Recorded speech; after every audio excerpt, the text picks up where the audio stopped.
नमस्कार,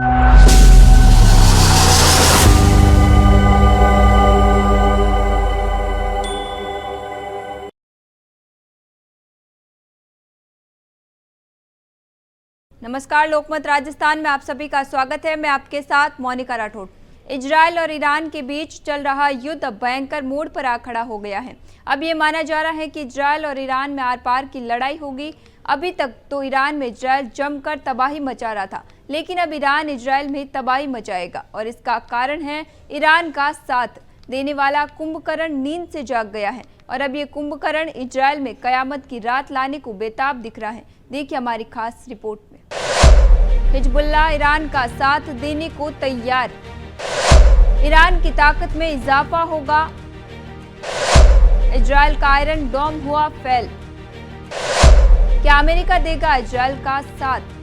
दरअसल ईरान का कुंभकर्ण ऐसे वक्त में नींद से जागा है जब बेंजामिन नेतन्याहू का ब्रह्मास्त्र यानी आयरन डोम पूरी तरह से फेल हो चुका है। हम बात कर रहे हैं ईरान के कुंभकर्ण हिजबुल्लाह की। मिडिल ईस्ट में तनाव 7वें आसमान पर है। अब ईरान और इजरायल के बीच और मारकाट मचेगी, कारण कि लेबनान स्थित संगठन हिजबुल्लाह ने खुले तौर पर ईरान का साथ देने की घोषणा कर दी है।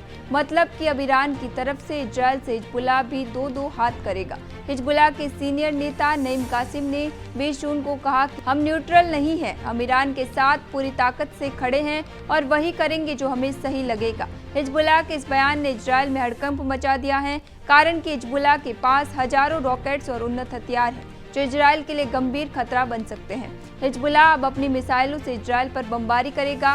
इस तरह इजरायल, ईरान और हिजबुल्लाह दोनों से एक साथ लड़ेगा। गाजा जंग में भी हिजबुल्लाह नेतन्याहू की सेना को अपना दमखम दिखा चुका है। ये बात अलग है कि इजरायल ने हमास के साथ साथ हिजबुल्लाह को भी पहले से कमजोर किया था।